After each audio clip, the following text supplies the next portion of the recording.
It's the weekend and you have financial questions that need answering. That can only mean one thing. It's time for Jill on Money, the show that takes the mystery out of your finances. Here's your host, Jill Schlesinger.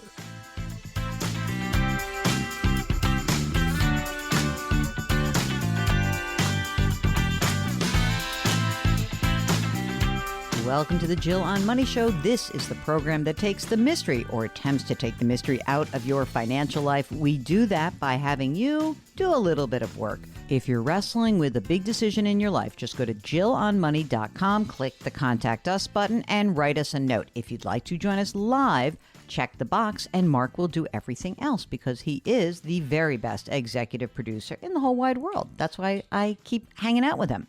All right, we are going to start the program with Sean from Washington, D.C. And Sean, when did we talk to you last? This is the third time we've talked, actually. What? This is it, man. You only get three. It's actually, yeah. This is like SNL, like where they have the Five Timers Club or the Five Times Hosts. Like I like it. Kind of comeback club. 2020, we talked about buying a home during the pandemic and my worries about renting versus buying. And I live in Washington, D.C. And you guys basically said, like, slow your roll. Like, renting's not the worst thing in the world. Ended up being a great thing. 2023, my mother died, and I was having some difficulty with her brokerage and getting the money and getting answers. And you guys helped me kind of work through things I should be asking them and ways to kind of push the process forward. And it got done really smoothly. And so everything on both cases worked out really well. All right. Well, so you're not calling us because I got a little anxious when we said just relax about buying a home. And No. now I thought you were going to follow up with, and that was the worst possible advice in the universe because I wish I had bought in 2020. So you're not coming back and yelling at us. No. I mean, it ended up being a really good thing. I kept renting because at that point, everybody was buying and prices were going through the roof. And I ended up getting a place for twice the size for really about the same price. And it's rent controlled. And I've been saving money ever since on the place. So you did the good. See, that's an interesting thing. It is great to continue renting as long as you're capturing the money, right? Right. That's the caveat. So what brings you back to us, Mr. Sean? So I'm in a situation now where I left my job in July, and I'm going to be taking a couple of years off of work. And I put myself in a position now where I feel very comfortable with my financial situation, where I can take a little bit of time off and then come back and kind of figure out what the next step is in my life and kind of where I want to live. But I'm taking the next couple of years to travel the world to see a lot of the stuff that I hadn't seen before. And I've got everything budgeted out. And I just want to make sure that I'm not missing anything and I'm pulling from the right funds. And then also to make sure that I'm pulling from the right funds so that, like, I'm not impacting my taxes and also potential healthcare issues as far as costs. Well, wait a second. How old are you? So now I'm starting to remember who you are. So I feel like you're young. Aren't you only in your 40s? I'm 47, yeah. Oh my gosh. Mark, if you were turning 47, I'm going to guess that Sean's single. Is that right? Yes, I am. See, Mark, this could be you if you had never met the queen of your life. Sean and I could have gone together. Absolutely. You guys would have become like fast friends and travel buddies because, Mark, you could have totally been this person. Okay. So, Sean, you're 47 years old and you've left your job in July. What were you earning in that job? At the time, I was earning about $160,000. Okay. When you left that job, was that a job that you were entitled to a pension or any future health care benefits, anything like that? Pension, yes. I will be getting, it's not for a few years, obviously, but I will, when I turn 65, I'll be getting close to $5,000 a month. Oh, okay. So you're vested and that's just, ready, geared up, ready to go. All right. So tell us about, first, let's do you're doing this great reset. I'm excited for you. I think it's great. But what have you set aside for the next 2 years? So we're going to talk about this in chunks. So the first, these 2 years that you're not working, what have you set aside?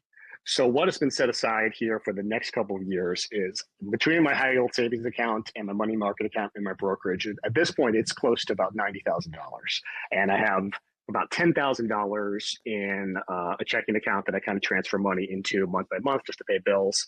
And that money and any money that I'm going to earn from dividends and from interest, which calculating, I'm looking at, somewhere between like $15,000 and $20,000 over the next couple of years. That money is what my goal is to use to spend over the next 2 years.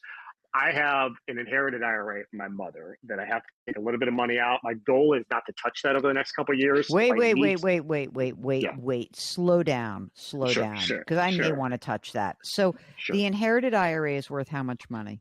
So the inherited IRA is $550,000. She passed away March of 2023, so I have to have that cleared out by December of 2033. I And got it. already have taken the distribution for this calendar year. Mhm. So this next year would be year number 2, I believe. Yeah, year number 2. Okay. And what was the required minimum distribution that you took? The required minimum distribution this year was $40,000. 40. Okay, got it.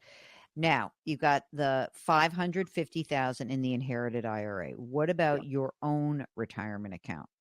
My own retirement account, I have 200 about at this point about $210,000 in a Roth IRA, about 160 in a traditional IRA, and there's $700,000 on top of the money market fund in a brokerage account. That's been taxed already. Right. Not a retirement account. Right. Okay, I got it. So is that what you're saying is going to toss off the 15 to 20 grand a year? The dividends from that, the dividends from that, and then the interest that I'm going to earn from the high yield savings account or money market fund over the next couple of years.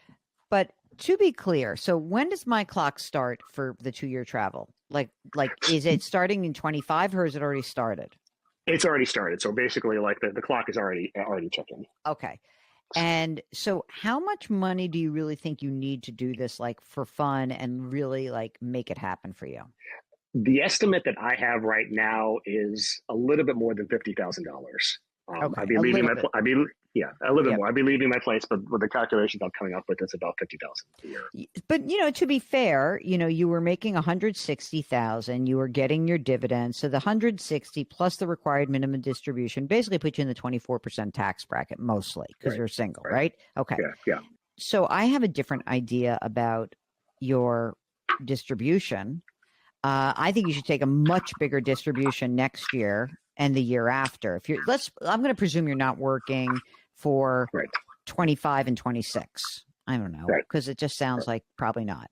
But if that's the case, then talking about sources of funds, I would much prefer you take, like, instead of the 40,000, I'd take more out, because you're going to be we can take some money out at the 24% bracket. I don't know what's going to happen later, right? Because you're going to come back from this and you're going to work, aren't you? I guess my thought was the more I take out, the more that my health insurance is going to cost. Too bad. The next couple of years. So what? It doesn't matter. It's not going to. It doesn't matter. Because yes, I know everybody. Oh my God, Mark, this cracks me up. This is the whole IRMA question also, but it's also the question on the Affordable Care Act. But so what? Yeah.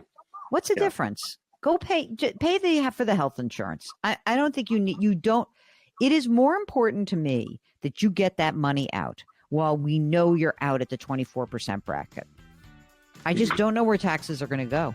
We'll get back to Sean in just a moment. If you would like to get on the air with us, just go to JillOnMoney.com, click the Contact Us button, check the box, and Mark will do everything else. It's the Jill on Money Show. We'll be right back.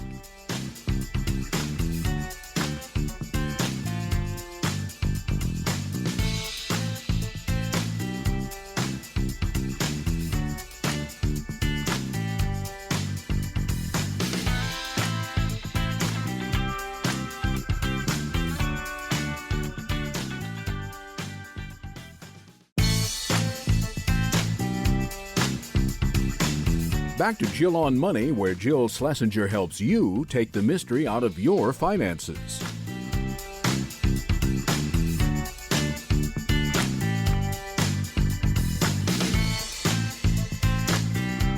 You're back. It's Jill on Money, and we are here answering your financial questions. Let's get back to Sean, who's on the line from Washington, D.C. Okay, let's talk about like the big numbers. The difference on the Affordable Care Act is like if you say, oh, well, your actual income would be 40 from the RMD, 10 or 20,000. So you'd have like $50,000 of taxable income. Is that about right for the? Yeah. Okay. Yeah. That's and what would the subsidy be for $50,000? The subsidy, I'd have to kind of look it up. What I think the threshold for DC is that, $45,000 is where the subsidy is. It almost covers nearly everything for like a bronze plan. Right. So I would be. Don't you want a silver plan? Well, I guess that's kind of the other question. I'm planning on spending a lot of time outside of the country as well. Yeah. And so that's my question is if I would, and if I was staying in the States full time, a silver plan would be. But if I'm going to be out of the country for 6, 8, potentially, somewhere in that range months, I was wondering, should I be just looking at, hey, give me a bronze plan and save the money for that, and then I'm getting an international health plan as well. Oh, I see. And I guess that's my healthcare question on this. Like, should I be shooting there for something that gives me, I guess, what would be considered catastrophic, or just some sort of coverage in the bronze plan for here, but I'm going to be outside of the country so long that's, I'm not sure I know the answer to that, Sean. I presume that you'll do some research on it because I'm not sure about that. What I am sure about is that you're going to get insurance. You're going to get insurance. We have to make sure you're covered outside of the country. So I don't know if the best way to do that is to just pay up and get your supplemental international insurance and then get a bronze plan for here, or figure out some way that you can do some sort of combination. But what I really don't want you to worry about is that, like, even if it's covered, I don't think that your savings is going to be as good as if we take it. This money that is in this inherited IRA has to come out in the next 9 years. And so we have to get that money out because you have an opportunity to get a little bit of a chunkier amount out now. And the money that comes out now is going to be very beneficial to you. I don't know where tax rates are going, but if you come back, and even if you don't make 160, let's say you say, I'm coming back, I'm fine, I'll make 100. Like from age 50 to 60. I don't know what the game plan is on the back end, but you're still going to have money. And then you have to have the inherited IRA assets come out, and you have investments that are going to spin off income. I just don't see you going down in a tax bracket, and you may go up. So I would rather get some extra money out now and pay for the insurance. Now, Mark, who's not feeling well, I'm just going to ask you, do you agree with that in terms of the insurance versus the money out of the inherited IRA? Yeah, it's kind of a no-brainer. I don't think his tax bracket's ever going to be lower than it's going to be in the next couple of years. And it's a pretty significant amount of money, $500,000. That's going to keep growing. It's not like we're talking about, $100,000. Yeah, that's why I want to try to get it out, because I feel like the problem is going to be exacerbated in the future, and again, you're going to probably make money. So I think that that's what I would rather do. And if anyone in the community has an idea about, like, should he take, like, because we do have people who live abroad and they're expats or they do this. If you've done a reset, like, send us some extra info if anyone has done this, because I'm intrigued by the plan. Now, can we just talk a little bit on the back end of this? Let's say you're 50 years old, you come back, and is this like, oh, I'm going to reset my whole life again and do something completely different, and maybe you won't make 160? I'm not a whole lot sure. Okay. The convenient thing would be going into the field that I was in, but I'm not sure if I'm going to be doing a complete reset of. I'm probably going to be living in some other place somewhere, and I think that's kind of what I'm looking for in the next couple of years. Just kind of taking the break and kind of thinking about what my next move would be. So I guess the answer is I really don't know. Okay, I mean, if you don't know, then that's another reason that I'm kind of happy with you. Getting some of this money out of the inherited IRA. Maybe when you come back, you'll have a different idea. Maybe you'll have a clearer idea. And maybe we'll have a lot more certainty about what's happening with the sunsetting of tax rates and brackets and whether that's happening or not. But I think that for you anyway, when you look at how much money you were earning and how much you are going to likely earn in terms of taking money out of the brokerage account, I'd like to preserve that for sure. And so I think that you're in very good shape. And the $5,000 a month pension benefit plus whatever Social Security you're going to receive, like, all you really need to do is cover your costs when you get back. So what do you spend right now expense-wise? So expense-wise right now, it's living in DC, it's a little above $5,000. I think it's like $5,300 a month. So it ends up being like about $65,000 a year. Mm-hmm. Okay. I mean, even if it were $75,000, so that just means, like, you have a lot of opportunity, because even if you said, oh, well, I'm going to be making, I don't know, let's say you were going to make $75,000, you'd still have a brokerage account that you could basically cover any other expenses. And you know, because 75 that you earn, because I'm kind of going, you know, I figured maybe you're not going to go 75, 80. Let's say you're making half, that, you know, we have to get you some extra money because you have to pay tax on whatever you earn. I'm not going to make you crazy about your retirement because you do have that pension. But imagine, just everyone listening, if you're thinking about a reset, I think, Sean, the only reason you can actually do this reset is because in the back of your mind, you know you have that pension at 65. Is that right?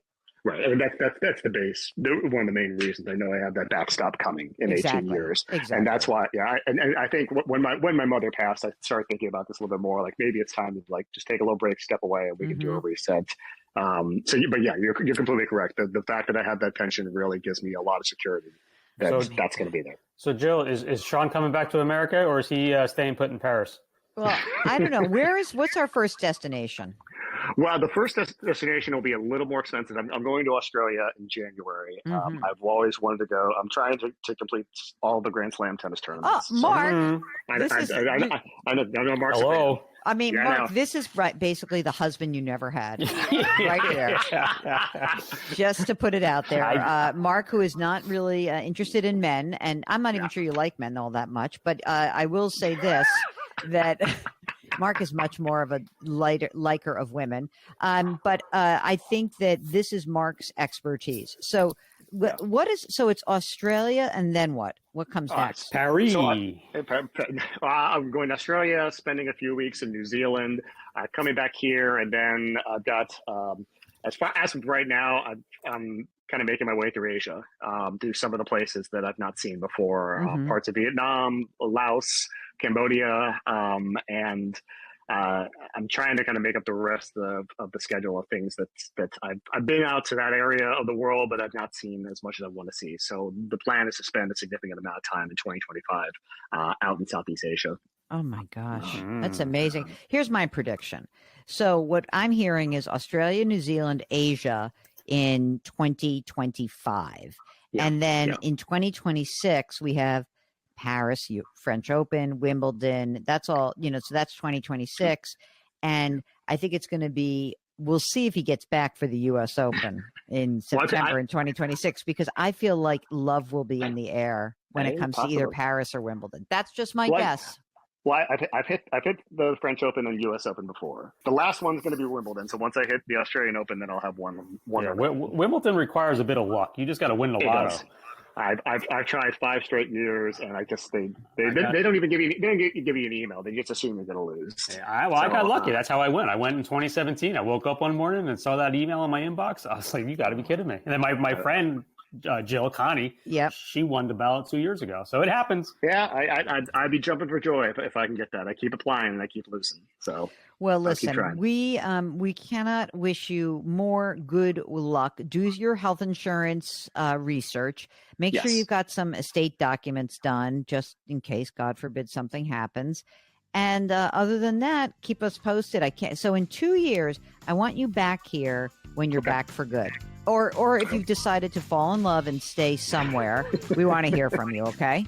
I will definitely do it, whichever it ends up being. Are you wrestling with a big decision that impacts your money? Get in touch with us. Go to JillOnMoney.com.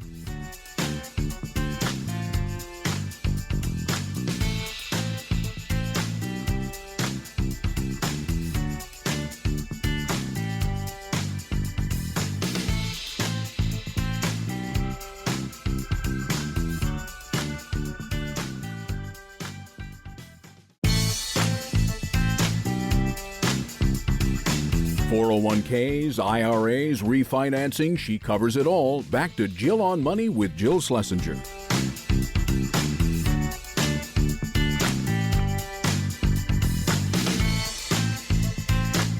Welcome back. It's Jill on Money, the program that attempts to take the mystery out of your financial life. If you've got a financial question, go to JillOnMoney.com and click the Contact Us button. While you're there, don't forget to sign up for the free weekly newsletter and check out our subscription service. It's called Jill on Money Live. That is where you can join us for 4 live webinars. Next one is coming up next month in November. We are doing year-end financial planning and tax loss harvesting with a CFP CPA, Michael Goodman. I think you're really going to like it. You have to pay $35 to be part of the service, so check that out. Right now, let's talk to Jennifer, who's on the line from California. Thank you for having me, Joe Mark. Well, what's going on? What are we doing today? Well, I'm writing to you or calling you guys today for some financial advice because I'm not sure if this is an opportunity or a disaster. Oh, wait a second. This is the name of the episode. Opportunity or disaster. I like it. It's like there's only two possibilities, nothing in between. Our family has been given the opportunity to live abroad, and it's a 2-year commitment, and it could happen in roughly 2 years from now. And Okay. so we're trying. It's a 2-year commitment, but not this minute. In 2 years. In 2 years, correct. Okay, got it. So, your family is just give us the background. Who is comprising this family? You, and is there a spouse? My husband, he's 58. Okay. I'll be going. Mark is also the family. Jennifer, how old are you? I'm 46. Okay, and you've got some kids? We have one daughter who's 9. Oh boy, is she going to get a vote in this? 2 years, she'll be 11. This could be a problem. Okay, let's see if this works first before we tackle the kid. Okay, so is this something that you're presented through your employer or his employer? His employer. Okay, how much does he make right now? He makes $330 plus a 30% bonus. Does the 30% always come in or not necessarily? It's pretty stable and sometimes a little more. Oh, I like the more part. And are you working full time? Yes, I am. How much do you earn? $230 and about a 30% bonus as well. I love this 30. I'm liking this. In this possibility of living abroad, would you be able to do anything for your current employer? Would you have to give up that $230,000, not to mention the 30% bonus? Yeah, I would have to give that up. Does living abroad come with a big increase for him? Does it, for example, will he now be able to make $560,000? No, I mean, I don't know. Is there a possibility for a bump if he were to take this commitment on? No. No. So it's the same level. It's like, hey, you want to do this? Fun to live in Europe for a couple of years or wherever you're moving, right? Experience, Jill. But not money. No. Cost of living, like a stipend, but that's really about it. Would it, okay, let me ask you like more of the mushy question. Would not going there hurt his standing in this company? Maybe. Because I think that's also an issue, right? Like, because if they're like, well, we need you to go, Jennifer's husband, we need you to do this. And he's like, I mean, listen, obviously I've got a 9-year-old kid. It's a good excuse. Like, you know what I mean? Like it's not like it's not that hard to imagine how somebody in this situation would not actually be able to do it. But I already have my solution. all right, hold on. We're going to get you a solution in a second. Okay, so let's talk about the money that you have saved so far. Right now, you both have retirement plans, right? Yes, we Okay, do. tell us about what's in the retirement plans. So we have a tax defer account, and there's about $2.1 million in it. Oh, that's good. Okay. We have a Roth IRA combined about $150K, a brokerage account around $300, depending on what days you look at it. Okay. Anything saved for the kiddo? We have a 529 account in the amount of $70K, and we put $600 a month, and we continue to do so. Okay. Will either of you be entitled to a pension? So I have an annuity at work. If I leave at 55 and I take it at 65, there's a lump sum of $430K, or I can do $2,200 for myself plus $1,100 for my spouse. Yeah, but if you have to leave your job, like we're going, hey, kids, pack up, we're leaving. What does that mean for your annuity at work? You're not going to make it to 55. Yeah. So I haven't run those numbers yet, but it's probably going to be, I would say, a quarter to a third of wherever that lump sum is. Okay. So we have to take a haircut on that. Okay. Yeah. Do you guys own a home? We do. What's that Our worth? current mortgage is $950 at 2.85%, and the house is worth $2.5 million. is this a house that you want to keep? He's 60 when you go. He's 62 when you're done. Is this the house you want to move back into when you come back from this adventure? We would like to keep it. Mm-hmm. Okay. Yeah. All right. That's good. What about any other property? I have a side business with my parents, which I could sell. I could probably make like $500,000 off of it. My God. And they're running it right now? We're running it jointly at the moment. Okay. I'm listening. This is all very interesting. So your parents are alive and well? Yes. How old are they? They're in their early 70s. So what is, in your heart of hearts, do you see this as an opportunity or a disaster? We're really, both of us are sitting on the fence about it. We would love to live the abroad experience, but we're also thinking about like, how does this work financially for our, for family wise? Right. Can you live comfortably on the, 400 something thousand that he's earning? Can you live in a foreign city, town? Have you investigated that? Like kind of like, what would the cost of living be there? And how would that compare to what we're spending now? You know what? I haven't really looked too much, but I'm just thinking it can't be more than what we're currently living in Los Angeles. Yeah, probably not. I mean, what do you spend now in terms of like monthly or annually? So right now we are roughly about $12,000 to $14,000 a month. We'll get back to Jennifer in just a moment. If you've got a question, go to JillOnMoney.com. We'll be right back.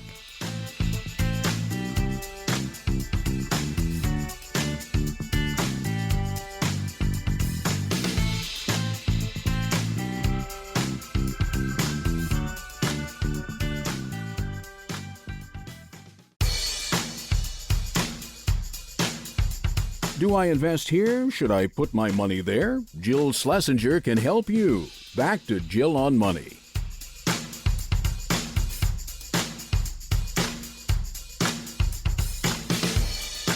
You're back. It's Jill on Money, trying to help you make better or less bad financial decisions. We do that by chatting you guys up. Just go to JillOnMoney.com if you'd like to join us. Let's get back to Jennifer from California. I guess that if you go to take advantage of this, you're covered by your husband's health insurance. Is that right?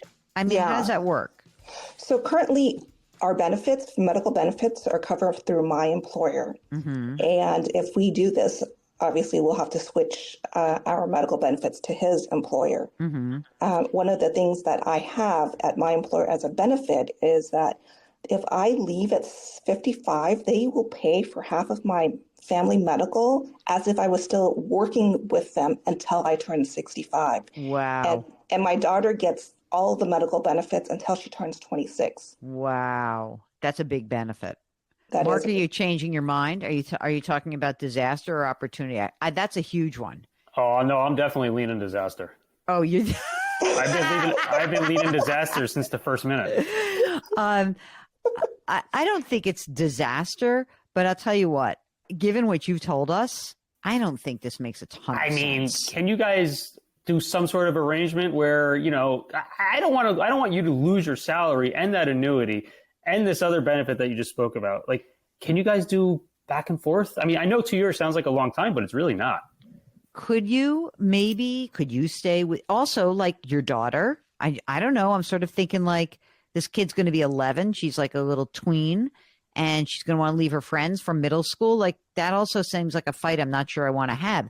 Could you stay with your daughter and let him go abroad for the 2 years and go back and forth and have fun? And I don't know, could that be fun or does that sound horrible? Well, we did work abroad for a while. No, I shouldn't say abroad. We distance. Him living in the Bay Area and I'm living in Los Angeles. Well, that's the same thing. I'm just kidding. It was really challenging for the daughter because Our daughter really missed him a lot. So he's a good father. I hate that for you. Yeah, That's but too bad. you could say, honey, we're going to go meet Dad next month in Paris. Next month we're going to meet him in Rome. Next month we're all going to meet up in London. She might be much more receptive this time around. I don't know. I don't think this is.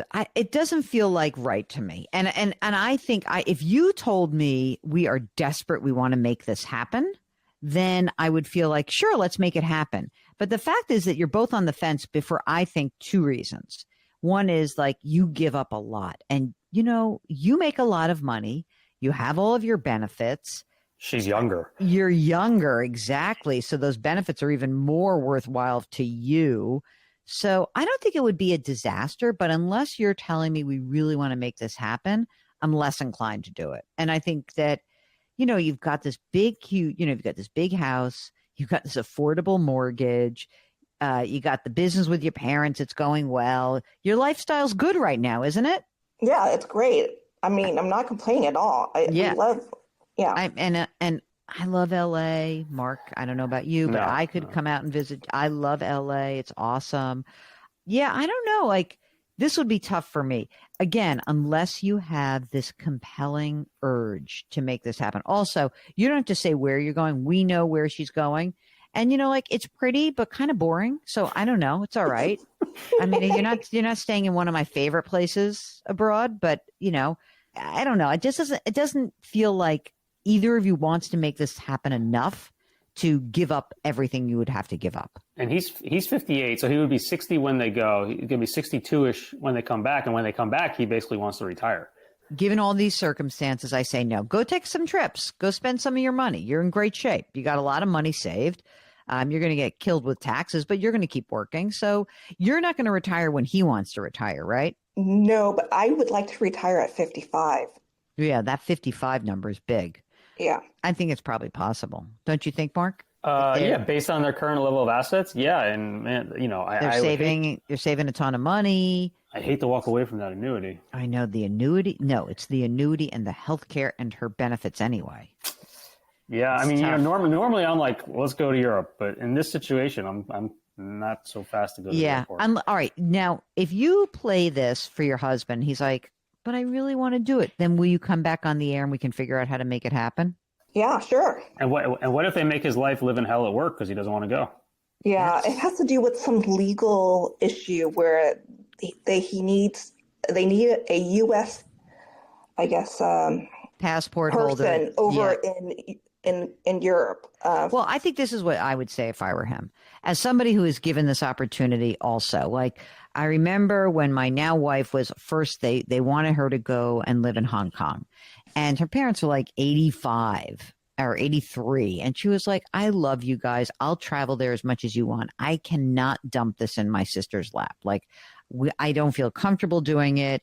And another time when they were like, well, it was earlier when her parents were younger, and she went and lived in London for 9 months, and we went back and forth was amazing. So, I mean, if he raises his hand and says, look, I will go there and I'll be there for, I'll do the travel, I'll do this. But like, I have two things. One is I have a young daughter. I have a wife who cannot replicate the income that she's making. And I've got in-laws who are still alive. And like, I just can't do it right now. And if they were to punish him for that, that would be pretty bad. So I don't think they're going to. I think that's a reasonable way to approach it. The issue that I see is everything that we've laid out, and also that neither of you seems to be like gung-ho. If you're not gung-ho, you have to really want to do this. And so anyway, that's the story on my end. It's the Jill on Money Show. We'll be right back.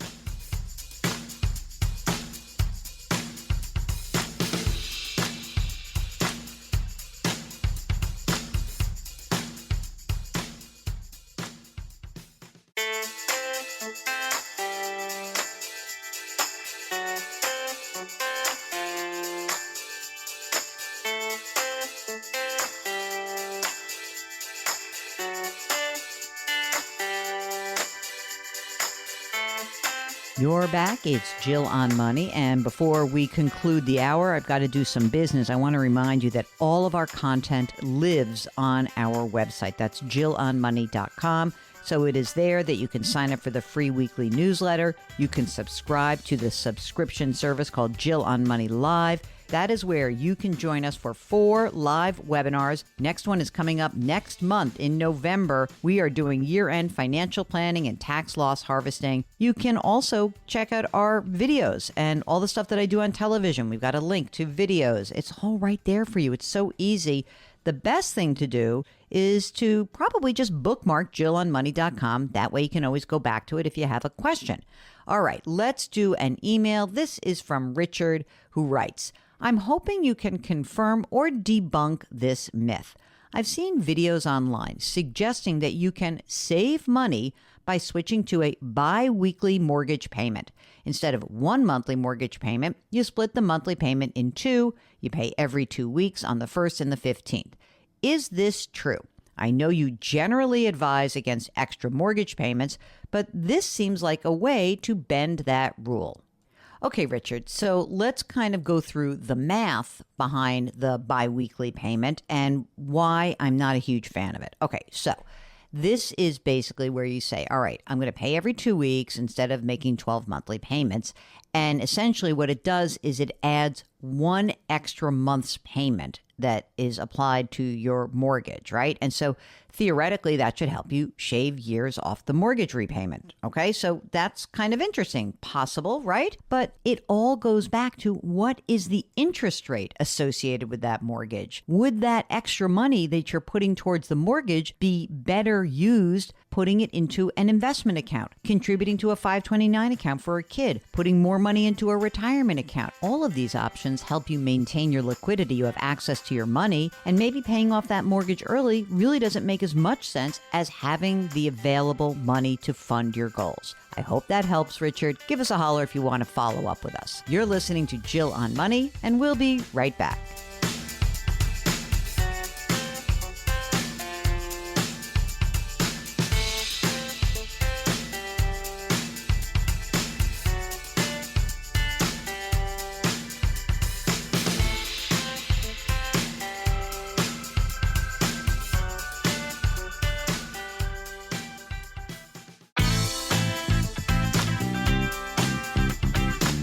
It's the weekend, and that can only mean one thing. You're listening to Jill on Money, the show that takes the mystery out of your finances.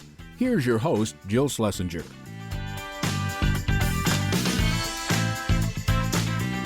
Welcome back. It's the Jill on Money Show. We are here trying to answer your financial questions. And what you'll find listening to us week after week is that we don't just answer your financial questions. We are asking you to try to figure out what's going on in your life that is touching your money. So many of the decisions you make are going to impact your bottom line. And sometimes you may find that actually you're willing to, say, take less money overall for some happiness. And that counts too. So if you have a situation that you'd like to run by us, just give us a holler. You go to our website, JillOnMoney.com. You click the Contact Us button. You write a note. That is the email we receive. And if you'd like to join us on the air live, then Mark will do everything else. You just got to click the Contact Us button. And really, if you're nervous, you can always change your name on the air. We'll protect you. Don't worry. It's very easy. I like when you come on the air with us because we can ask follow-up questions. It's quite valuable. Right now, let's talk to Danny from New York City.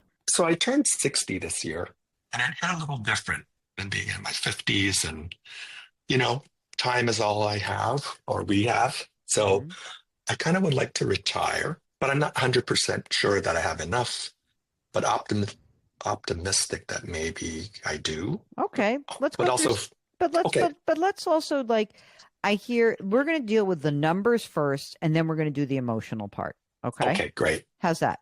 So you said you're 60 years old. Are you married, partnered, single? Where are you? Single. Okay. And right now you're working full time? Yes. And how much do you earn? I co-own a small business with 2 other people. Mm-hmm. So we're an LLC, so we take a monthly owner's draw. So it varies year to year. This past couple of years, it's like 210, 250 in that range. Do you guys have a retirement plan for yourselves, or do each of you do just on your own? I have a 401k through the company. Okay. And how much money is in your 401k right now? 670. Okay, that's great. Fantastic. And that's all pre-tax? Yes. Okay. Any other retirement assets that you have floating around? Don't kill me, but I have an annuity. Why would I kill you? I would kill the person who sold it to you, but not you. Okay, great. How much is in the annuity? 460, about 400, 467. Okay. And do Yeah. you remember the source of the funds? Did you like take money out of a brokerage account to fund it, or did you have an IRA account, an old IRA account that you invested into it? Do you remember which one that might be? I think the former. Okay. So you think it's just what we would call a non-qualified. Okay. Besides the 401k and the annuity, is there also another brokerage account? Yeah, I have 313,000, mixture of ETFs and mutual funds and stocks. Great. And are you managing that yourself, or are you somebody doing that for you? No, I work with someone at a brokerage. Okay. And is that the person who sold you the variable annuity, or is it somebody different? No. Okay. Someone Gotcha. different. Okay. And then I also have Select UMA Okay. of 93,000. And money in the bank? I have a ton of savings and high yield savings that I don't know what to do with, but Okay. I like having it nearby. I That's about already get the idea that you like having your nice soft pillow of cash. How much is total in there? 490,000. Okay. And do you own your own place or do you rent? I own What's it worth? about 6. Okay. Is there a mortgage that's outstanding still? Yeah, 90,000. All right. That's peanuts. Any other assets, any rental properties or anything else besides the business? And I'll ask, I need some questions about that to answer it also. I inherited my parents' home in Hawaii. Oh, what are we doing with that? Keeping it for now. Not renting it? No, What's it worth? about 6. Potentially you might move there if we give you the all clear signal on retirement. Possibly. Oh, I love that idea. Mark and I Or- need a place to stay in Hawaii. This is good for us. Very, very Six- good news for us. Six as in 6 million or 600,000? 600,000. All right. I'm I was sorry. thinking Hawaii. This might be 6 million. I know, right? That's a good try. Is there anything else asset wise that we need to be aware of? I think that's it. Okay. No kids, right? No kids. And you inherited this home in Hawaii, so you don't have parents that are alive. Do you have siblings that you might have to take care of? No. Okay. What is it that you think you need to live on, just in terms of your, like your basic, how I can have fun if I'm going to retire and I need to live for 30 more years? What do I need to think about replacing for you? You mean like on a monthly expenses? Exactly.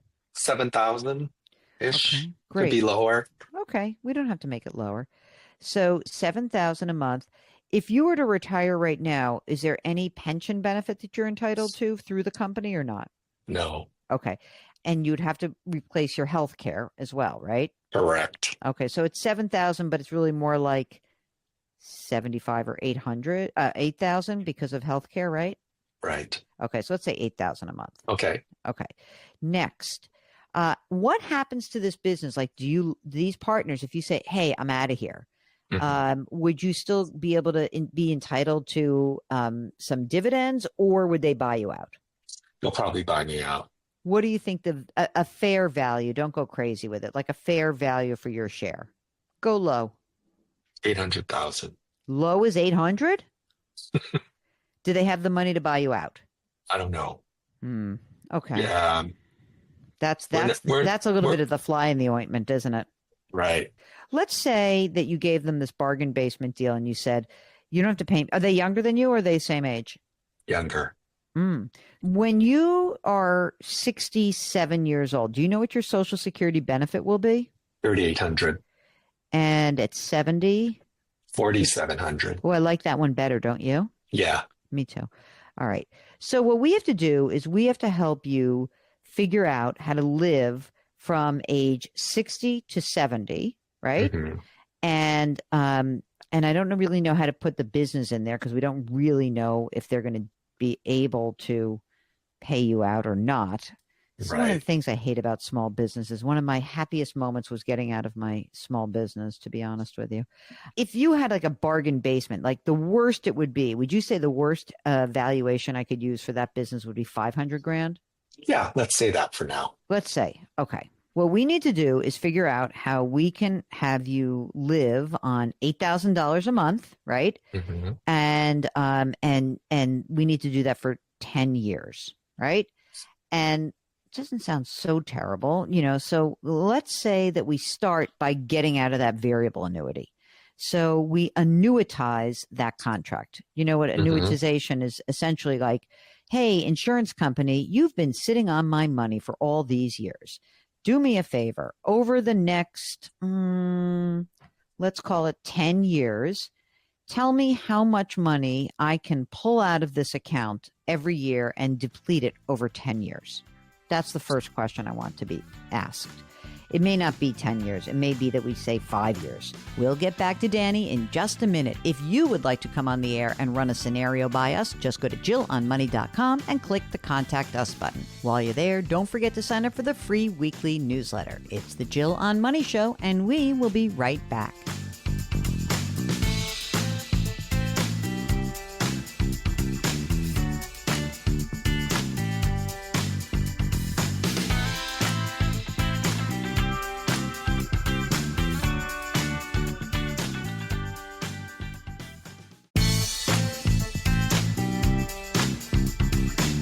Back to Jill on Money, where Jill Schlesinger helps you take the mystery out of your finances.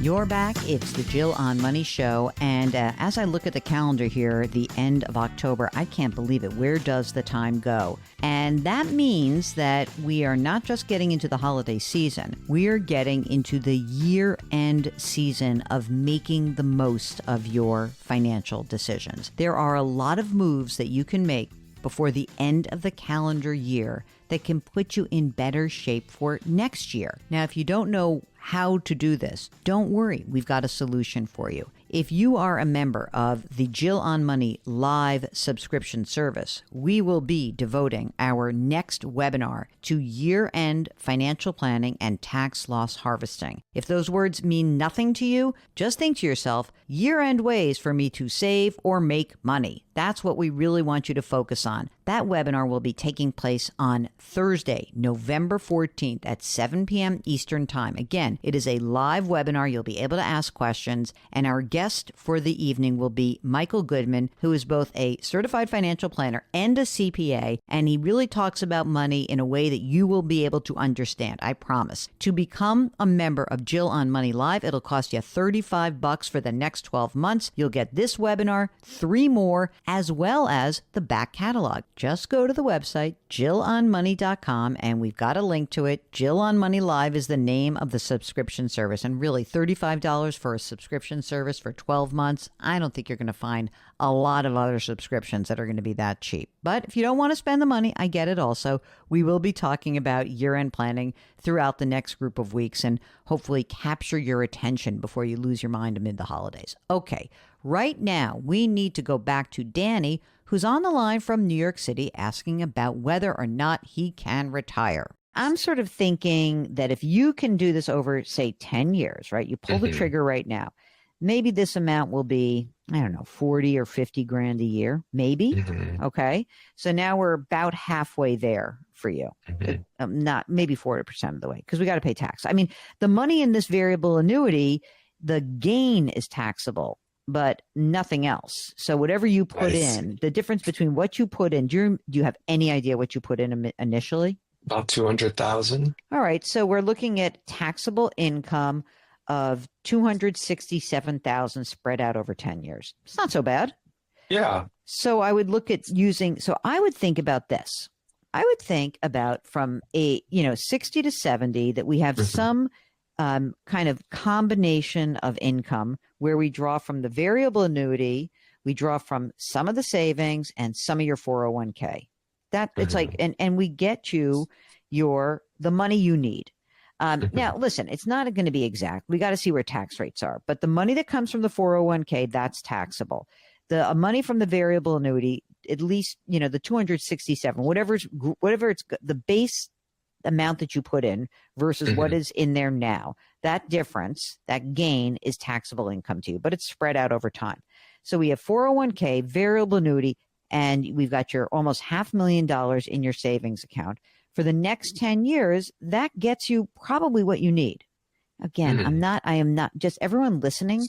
We're doing $8,000 a month or $100,000 a year or so, but we are not actually inflating that. So it'll be more every year. And that gets you to Social Security time, at which point you'll have your $4,700 a month. Maybe it's less. Let's say $4,500. And then we still should have money that's left in your 401k that you can use to draw upon from age 70 to 75 when you have to start taking money out of that 401k. And I think that gets you where you want to go.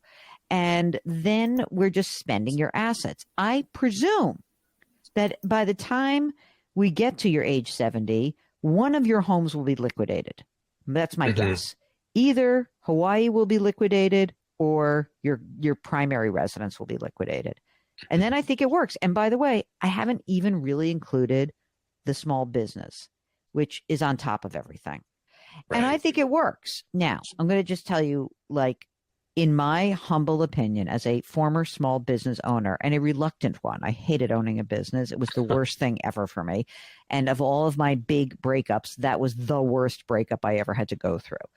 It is more important that you start having these conversations sooner rather than later if you want out.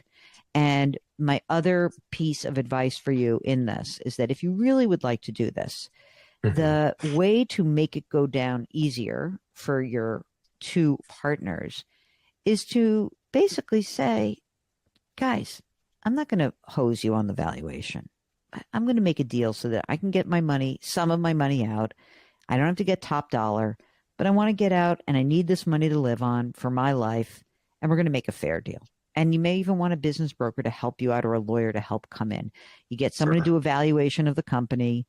And if it's in a lot of companies, it's one times last year's sales or something. I don't know your business, but someone's going to evaluate the company. And, I left a lot of money on the table just to get out because I just wanted to get out. And I think that if you're at that point where you're I really want out, it doesn't mean they're bad people. It's just you want out. You're at a different point in your life. So I think you can make this happen. I think the more you start to have this conversation with yourself and with them, the more realistic it's going to be that we can make it happen. But, it's a huge shift, right? And that's the part where I think you're probably going to need some time to get them on board, but also for you to adjust to it. And you need my book, that's for sure. But all right, you see what I mean? That there's maybe it's I want to go to Hawaii. I want to go back to Hawaii. This is where I love to be. And you don't have to do this all at once. You could say, I'm going to start by going there a few months every year and just hanging out and seeing if I can develop my own social system there. Or I can, I was just talking to a friend of mine who retired early, actually. She was 55 and her husband was quite ill. And so she said, forget it, life's short. And she retired when she was 55. The husband dies when she's 56. Literally, she thought it was going to last 10 more years. It was 1 more year. And she found herself really at sea. And what she said was she went back to the place where she grew up because her social system was there. And it was the way that she could kind of make a brand new beginning in a way that didn't feel like she was mourning the past as much. She's obviously going to mourn the person, but for you, you're going to mourn this business, these relationships, this stuff. You don't have to do this all at once. It can be a nice, try it here, try it there. Maybe you say you know what? Hawaii is my past. I don't want to go back. In any of the scenarios that I can concoct in my brain, even if you got, $400,000 for your share of the business and it didn't come out for 10 years, it would still work. I think the numbers will still work. So I feel like you can do this, man. Great. You feel, Yeah. did you feel that in some way yourself or not? I did. It's something we already started discussions on this. That's great. So there I was, think discussions about 6 months off, 6 months working, and maybe I'm in Hawaii for 6 months. Yeah, and maybe you say, look, I'm working less. I'll take a lower amount. You can always do that also. Like you're going to be the Hamish guy. Everyone listening, Hamish just means like the good guy, the nice Jewish boy saying like the Hamish guy. Like you're going to be the good guy. You're going to say, I don't need to extract every dollar out of this. I need to get myself to a place where I can make this transition. I trust you guys, blah, blah, blah. You'll sell it. And I think that's how we make it work. I really do. Listen, you have accumulated quite a bit of money. So I feel like you're in the position to do this. Now you have to give yourself permission to do it. That's very helpful. All right. Yes. One last thing. I just want to make sure that you have all of your documents in place and that you have counsel also to help you through this process with the partners. We do. We do have someone. Okay, good. If you've got a financial question, if you've got a situation that you're contemplating, all you need to do is go to our website, JillOnMoney.com. Click the Contact Us button, complete the form, and check the box if you'd like to join us on the air. It's that easy. It's the Jill on Money Show, and we'll be right back.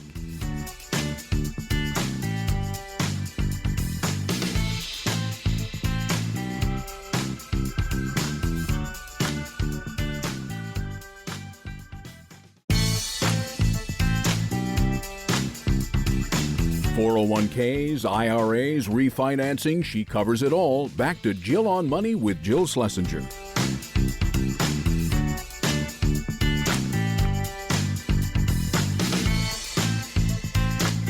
You're back. It's Jill on Money. We are here trying to help you make better, more considered financial decisions and life decisions. You know, we're not making the decisions for you, but we're helping you prioritize what's going on. So many of the things that we are confronting have some sort of financial impact, and we would love to help you out. After all, both Mark and I are certified financial planners, and we love to hear from you. Just go to our website, JillOnMoney.com, if you do have a question. Next up, here is an email from Jackie who writes, we are being given a one-time, one chance to opt into our state's defined benefit plan. I have the ability to purchase service for my out-of-state public teaching, 3 years, but in order to pay for the purchase for that credit, there's an option to roll over funds from my 403B. Is this a good or a bad idea? I can pay for it myself, but it might be challenging to save the funds in order to pay for it all at once, which is what they request. Jackie, I love this idea, especially if you are in the system and you plan to stay in that system. So if there is an option to roll over the funds from your 403B to buy the credit, that's the way I would go. That way you don't have to drain your emergency reserve fund. And just get the details and follow up with us on the details, because hopefully we can help you navigate whatever other choices might be ahead of you. The next note, this is from Deborah, who writes, how long should it be until we see loan rates lowered, since the Fed lowered the prime rate last month? In particular, I'm looking for an automobile loan. The auto loan numbers should be coming in pretty quickly. It should be within months. However, the auto loan market is a little different, and I have to say it's very interesting because it may really have to do with the kind of car you're buying. You should be looking at all different brands because the loan programs differ based on the brand that you are looking at. So be open to find a different car. As I always like to say,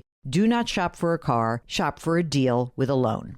Barb writes, we're ready to sell our vacation house, which has appreciated significantly since we purchased it. Is there any way to mitigate or delay the capital gains tax that we are going to incur because this is not our primary residence? Will reinvesting in another house with the profit reduce our tax burden? Well, this is interesting because have you actually rented out this vacation house, or was this something you used? If it was for use, then, essentially you pay capital gains and that's it. There's no recapture of that. So if you want to actually just pay the tax and move on, that's fine with me. If this was a rental property, then there is a process by which you could take the capital gain and the recaptured depreciation and push it into another home. And this is called a 1031 exchange, where you can sell an investment property and reinvest it in another property and not have to pay any of the taxes that are due. Now, again, this is a process. You need someone to help you out. You need a lawyer, but it is doable. If this is just a vacation home and that's it, Barb, I just say pay the tax, move on, don't worry.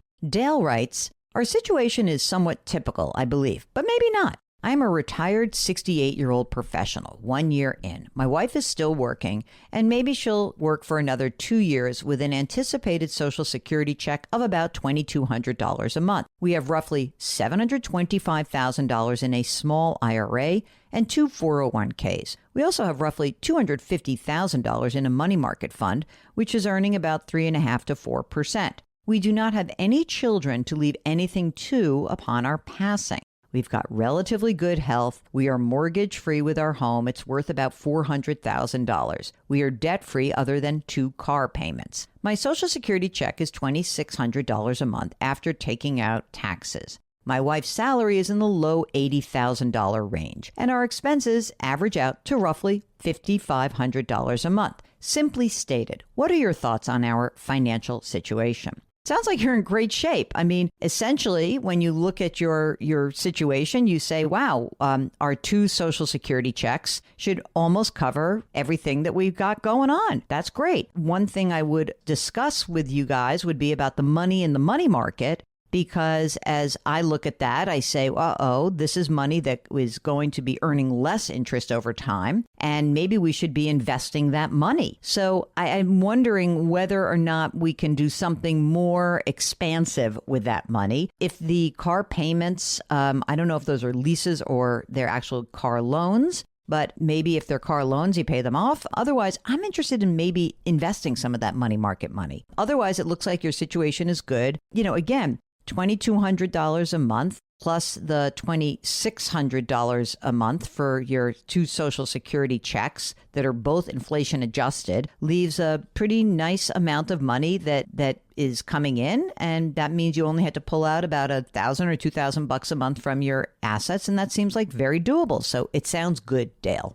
Maxwell writes, I just got engaged and my fiance and I are starting the process of merging our financial lives. She trusts me to figure out our financial planning, though I've made some mistakes in the past, like buying a whole life insurance policy when I had no real obligations and going into debt after not selling crypto gains and owing taxes. Oh boy. Maxwell's 33, makes $90,000 a year, and he's got $45,000 total savings. Half is in retirement, the rest in cash and some leftover crypto. Investments. 15 to 20% of my salary goes into savings, including an 8% contribution into a Target 2055 fund with a 6% employer match. $300 a month goes into a Roth IRA. $1,000 a month is split between emergency funding and down payment savings. And his fiance is 30 years old. She makes $60,000. She will have around a $30,000 to $40,000 a year state pension because she was a teacher. She is contributing 6% to a Target 2060 fund, no other savings beyond this. He says, we've been saving for a down payment and maintaining an emergency fund. I feel behind where I should be. What should we be doing to catch up financially? You're not behind. You're in great shape. Everything is good. So I think what you really want to remember is that the most important thing to consider when you're starting out is the big 3, which is funding that emergency reserve fund, putting as much money as you can into your retirement accounts, and remaining debt-free. You're doing all of these things. So don't worry about the past, the mistakes. It's fine. It's totally fine. But you've got a nice big income. I love the idea that you've got that emergency fund that's building up. And you are putting money away for retirement. So you're on the right track. No worries, Maxwell. Don't make yourself so crazy, okay? If you need a little mentoring or coaching about a situation in your life that impacts your money, get in touch with us. Go to JillOnMoney.com and click the Contact Us button. While you're there, don't forget to sign up for the free weekly newsletter. The Jill on Money Show will be right back.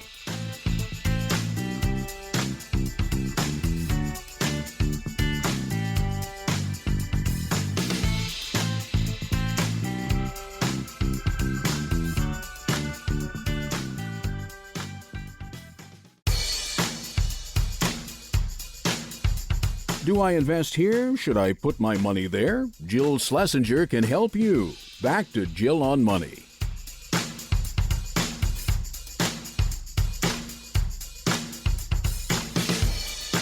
You're back. It's Jill on Money, and we are here answering your financial questions. Next up, this is an email from Alexandra, who says, I have $100,000 in savings, $55,000 in student loans, $45,000 in retirement. I don't want to keep renting because rent is high, but home prices keep trending in the wrong direction. I would have hoped it could have cooled by now, and I'm not sure what to do. How can I invest to the point where I can pay off the student loans once and for all? Do I keep renting and looking? Alexandra, I know that this is a tough one, but while you still have those student loans, I think what would make a lot of sense would be to tackle them. I don't know what the interest rate is on those loans, but my guess is they're not cheap. So I might take some of my money in savings, get a jump on those student loans, pay some of it down. Maybe it's $25,000. After all, if the loans are costing you 6 or 7%, it's probably a lot more than you're earning on interest in your savings account. And as far as it comes to buying a house, yes, the market is crazy. I wouldn't jump in right now. I would really focus on paying down the debt and continue to contribute to your retirement account. And I hope that helps. I know it's probably not exactly what you want to hear. This is from Esther, who writes, I am new to your podcast and I've really enjoyed your content. I'm hoping that you can give me some advice. I'm 67 years old. My wife is 66 and we're both retired. I actually have been retired for 20 years from the military and 20 years of civil service. I draw a combined pension, military and civil service, of $70,000 net. I also get $29,000 in a military disability payment that's tax-free. We are both drawing Social Security, and the combined net amount is $48,000. We have $23,000 in our checking account, and our investments are all at Fidelity. We have an S&P 500 fund worth $270,000, Roth that's in the total stock market index fund, $276,000, a rollover IRA from a thrift savings plan to Fidelity, $1.6 million. My God, these women have so much money. Money market cash, $256,000, and our home is worth $700,000 with no mortgage. I know we are in great shape. My question is, are my allocations okay, or should I make changes? We have no kids. Thank you for any advice or guidance, and please keep up the great work. Okay, Esther, I think you've got a lot of money that's in a money market account. Maybe I would invest that in some bonds. You didn't mention how much of your Fidelity rollover from that thrift savings plan, how much of that is invested in stocks versus bonds, but it appears to me that you have a lot of money that is stock focused, but no bonds. So the one thing I would add here would be an intermediate term bond fund and maybe an international stock fund just for a small percentage. If you'd like to follow up and just give me an idea about what that Fidelity rollover looks like, then happy to add that to the mix. I agree with you. You are in great shape. I would probably add some bonds and some international stock index funds to the equation. This is from Lori, who writes, should I change my 401k allocation to make up for lost time and money? I'm 53 years old and I plan to retire at 65. I have $340,000 in a Roth 401k and it's my only retirement account. It is 100% invested in the 2035 target date fund. I currently invest 15% of my $65,000 salary into the account. However, until about 3 years ago, I was only putting 6% of my salary in. 6% is also the company match level. I changed to the 2035 target fund about 4 months ago. Prior to that, my account was invested in a balance fund, which was getting low returns. I'm wondering if I should change to a different target date fund, like a 2040 or a 2045, so I can have a more aggressive approach to make up for the years where I contributed a low percentage and also got low returns. I want to make the most out of the next 12 years of investing, but I'm not really savvy about this. Other possible relevant information. My husband is 55. He plans to retire at age 67. His Roth 401k is worth $150,000. He invests 10% of his $75,000 salary, but it's in different investments than mine. Enjoy your show, and I'm learning so much. Lori, I suggest that we shift the way you frame this. I don't want you to make up for the fact that you were maybe not investing as much earlier, or even that maybe you were a balanced investor earlier, and then get really aggressive. I think we have to be realistic and start from the beginning. We know that you want to retire when you're 65 and your husband plans to retire at 67. The next question becomes, at that time, what sources of income will you have? You'll have your Roth, you'll have his Roth. Will either of you be getting a pension? Will your Social Security payments give you enough income so that the Roth money is just for the extras? And once we know the answers to those questions, I think then we start talking about what's the right allocation to get you where you want to go. For example, if we know that you're trying to accumulate a certain amount of money over the next 10 or 12 years, what is the portfolio that could get you there? And you have to also be willing to ride out the ups, but also the downs. And I'd love for you to follow up with us. I'd love to bring you on the air and really talk this through with you. Because yes, of course, you could make a target date fund the basis of your entire investment for your retirement account. You can put it out to 2040 or 2045. But I think it's more interesting for us to look at what you need to be doing to reach your retirement goals, rather than how we playing catch up on your retirement contributions and an allocation that you had that you didn't think matched what you really wanted. So I hope that helps. Please do follow up. I'd love to have you on the program. If you'd like to get in touch with us, all you need to do is go to our website, JillOnMoney.com, and click the Contact Us button. We'll be right back.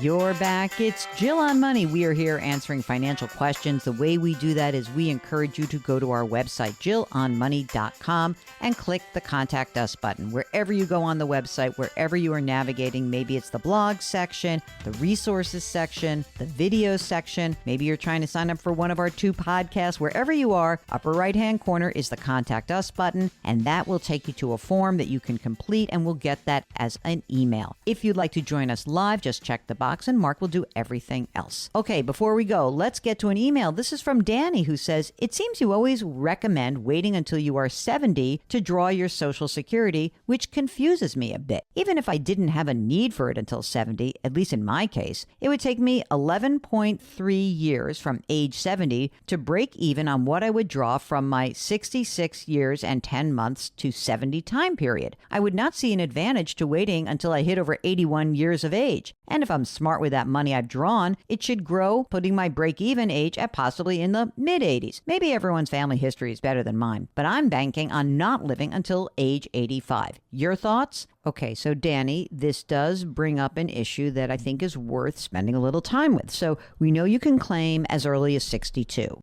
But doing so means that you will have a permanent reduction to your retirement income. At your full retirement age, you get the number. And if you wait those additional years, you do get a maximized Social Security benefit. And you're right, there's always a break even. But the thing is, what you also get is an 8% annual increase each year that you delay. Almost 8%, it's not exact. And for a lot of people, that guarantee is worth a lot. Of course, it absolutely does depend on your situation, the longevity risk in your own family, and also, of course, whether or not you have a spouse who will be claiming half of your benefit. In any event, if you would like us to run through the scenario for you in your particular situation, we'd love to do that. So please feel free to follow up. Well, that's it. That's the program. Our music is composed by Joel Goodman. Mark Talercio is our executive producer and web king. Try to lift someone up. Change your work, change your wealth, change your life. Thanks for listening. We'll talk to you next week.